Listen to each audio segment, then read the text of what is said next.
Ngakak, klaim dirinya caleg fenomenal, Novel klaim menang Pilpres 2024 dengan Anies, ditulis oleh Niha Alif di steward.com. Satu lagi dagelan datang dari pendukung Gubernur, siapa lagi kalau bukan Novel Bamukmin yang dulu sempat populer dengan riwayat pekerjaan di Pizza Hut. Kini lagi-lagi dengan PD-nya, ia menyodorkan update CV terbarunya ke Anies dan mengklaim bisa menang telak jika berpasangan dengan dirinya. Ini lantaran halusinasi pendemo jutaan masih terus terbayang. Andai benar waktu itu ada 12 juta jiwa berada di bawah komando ex-FPI, masih saja jauh dari presentasi penduduk Indonesia yang mencapai lebih dari 250 juta jiwa. Adanya isu banyaknya pengikut ex-FPI terus saja dikebarkan. Padahal kita tahu kalau organisasi tersebut sudah dibubarkan oleh Mahfud MD. Hanya orang halus seperti Demokrat yang terus menghidupkan kisah lama dan usang. Nasib Rizik saja belum pasti, kini sudah diserobot Novel Bamukmin dengan kisah heroiknya. Tentunya hanya mimpi di siang bolong karena tak ada satupun lembaga survei Capres-Cawapres yang memasukkan nama Novel sebagai kandidat pilihan. Sebelumnya seperti dilansir dari suara.com, Sekjen PA 212 Novel Bamukmin baru-baru ini mengklaim dirinya cocok menjadi calon wakil presiden mendampingi Anies Baswedan pada Pilpres 2024 nanti. Ada sejumlah pertimbangan disampaikan oleh Novel.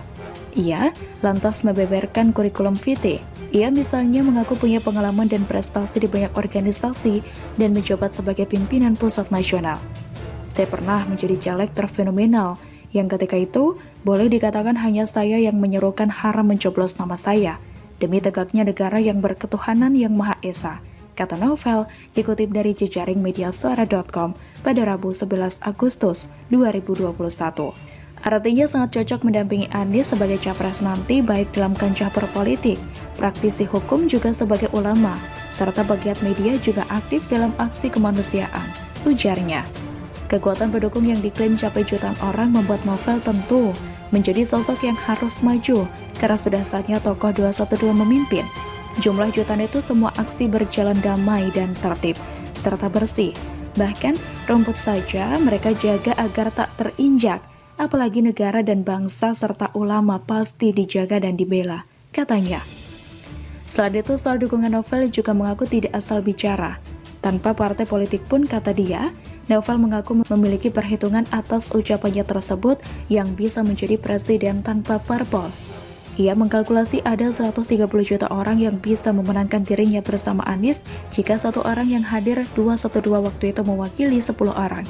Dengan begitu, 212 mempunyai dukungan 130 juta orang, dan kalau tidak dicurangi dengan TSMB, maka bisa menjadikan Anies dan saya sebagai presiden. Dengan begitu 212 mempunyai dukungan 130 juta orang, dan kalau tidak dicurangi dengan TSMB maka bisa menjadikan Anies dan saya sebagai presiden dan wakilnya tentunya dengan takdir Allah dan dukungan serta doa IBHRS serta ulama dan rakyat Indonesia, ujarnya. Hebatnya Novel dengan segala kalkulasi abal-abalnya. Bagaimana ia bisa mengklaim didukung 130 juta orang, yang berarti separuh jumlah penduduk Indonesia. Kalau begitu, kenapa mereka tak membuat parpol saja dan bisa menang seorang diri tanpa bantuan parpol lain? Pun, miris rasanya kalau Rizik dan ex-FPI didukung ratusan orang, tapi malah tak ada perlawanan berarti saat Rizik menyerahkan diri dan juga saat FPI dibubarkan. Artinya, 130 juta orang ini apakah benar mendukung atau cuma hayalan saja? Mungkin maksudnya 130 ribu, tapi data yang masuk diklaim jadi juta. Tentunya kita berharap penanggapan pentolan FPI tidak hanya berhenti di nama Munarman saja. Masih ada orang yang mengerikan seperti Novel Bamukmin yang mengklaim dirinya bisa menggerakkan ratusan juta orang. Layaknya, orang seperti ini cepat diciduk juga karena membahayakan persatuan negara. Apalagi kita tahu, Gembong 212 kebanyakan berasal dari FPI, yang baru-baru ini banyak diciduk aparat karena merencanakan pengacauan massal. Silakan Novel berandai-andai sebagai caleg fenomenal dan menang Pilpres 2024 bersama Anies.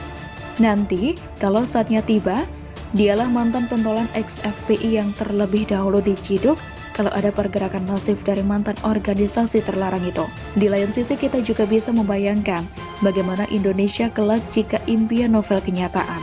Tak hanya Jakarta saja yang luluh lantah, tapi seluruh NKRI. Dan ini akan jadi mimpi buruk kita semua. Indonesia akan jadi syariah kedua, dan banyak fans Taliban di mana-mana. Semuanya menghalalkan segala cara dengan tipu-tipu khilafah. Takkan ada lagi Pancasila, Bhinneka Tunggal Ika, dan sangsaka merah putih yang berkibar di bulan Agustus. Mendung kelam akan selalu menyelimuti negeri ini jika mimpi novel jadi nyata. Untuk itu kita doakan agar dirinya cepat diringkus beserta idolanya yang kini panen kelebihan bayar di mana-mana. Indonesia masih akan terus berjaya selama Jokowi dan penerus yang mewarisi kinerja dan sikapnya terus ada. Begitulah kura-kura. Rizik masih lama dalam kurungan, belum bisa bebas berkoar. Ditulis oleh Mr. Naibaho di Steward.com. Rizik masih berjuang sendirian untuk membebaskan dirinya usai dinyatakan bersalah dalam 3 kasus yang menjeratnya, yakni hasil swab di Rumah Sakit Umi, kerumunan di Petamburan, dan Mega Mendung. Dan di belakangnya akan ada jutaan lebih umat yang akan siap mati membelanya. Kini hanya isapan jempol semata. Pun yang katanya para bohir dan para ahli-ahli hukum akan siap menjadi tamengnya, kini hanya bualan belaka. Semuanya pada kocar-kacir usai Rizik dipaksa menyerahkan diri sebelum pihak kepolisian bertindak lebih tegas lagi. Seharusnya, klaim kuasa hukum Rizik Ihwan Tuanko hari Senin pada 9 Agustus 2021, si Rizik ini bebas sesuai dengan keputusan Pengadilan Negeri Jakarta Timur, yang mestinya majelis hakim saat itu menetapkan kejelasan status penahanan Habib Rizik bila sudah menjalani 8 bulan penjara. Jadi menurut hitungan mereka semenjak ditahan 8 bulan lalu dalam kasus kerumunan Petamburan Jakarta dan Mega Mendung Bogor, si Rizik ini sudah bebas di tanggal 8 Agustus kemarin. Namun Rizik malah diperpanjang masa penahanannya 30 hari ke depan. Nasib Rizik memang sial. Sudah jatuh tertimpa tangga pula. Permintaan kuasa hukum Rizik agar dibebaskan dulu baru ditahan kembali tidak diterima dan tidak masuk akal memang bagi pengadilan tinggi. Karena masih banyak kasus-kasus lain yang pantas dijeratkan kepada Rizik yang doyan lari atau melarikan diri ini. Pengadilan tinggi pastinya punya pertimbangan untuk menahan Rizik daripada membebaskannya. Karena Rizik ini sangat licik dan liar sehingga tidak mau kecolongan dengan kelihayan Rizik untuk melarikan diri.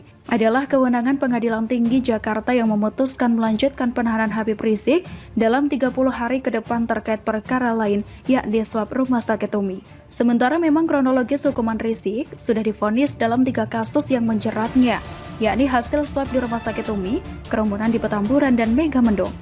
Untuk kasus swab Rumah Sakit Umi, Rizik menempuh langkah banding atas putusan Pengadilan Negeri Jakarta Timur yang memvonisnya 4 tahun penjara. Sementara dalam perkara kerumunan Petamburan dan Mega Mendung, Rizik sudah ditahan sejak Desember 2020.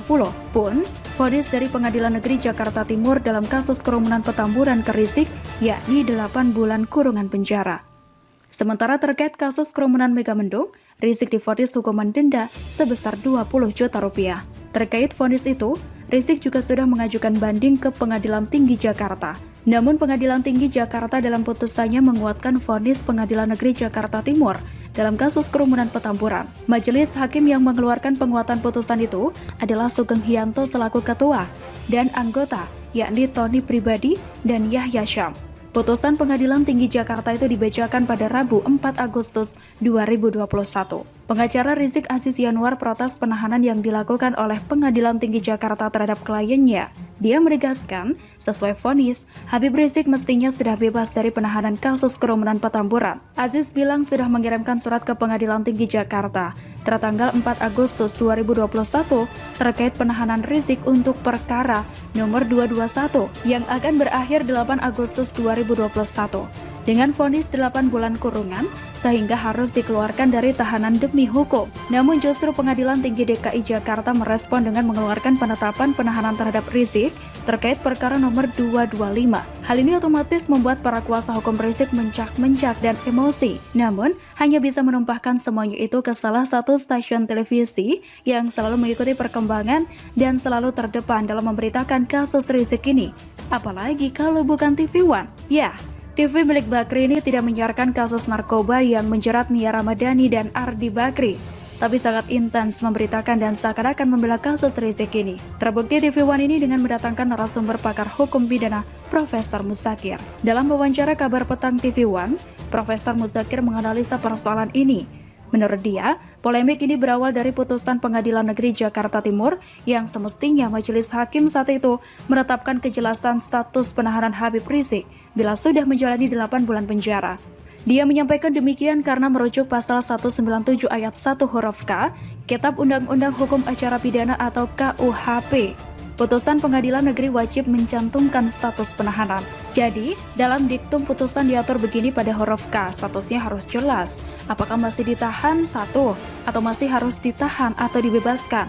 Jadi kalau ditahan berarti dilanjutkan, kalau tidak ditahan itu dibebaskan atau dilepaskan dari tahanan, kata Muzakir dalam kabar petang TV One yang dikutip oleh FIFA pada Rabu 11 Agustus 2021 kemarin. Tapi apapun itu, yang jelas Rizik harus kembali sabar dan lebih banyak berbuat kebaikan selama dalam masa hukuman.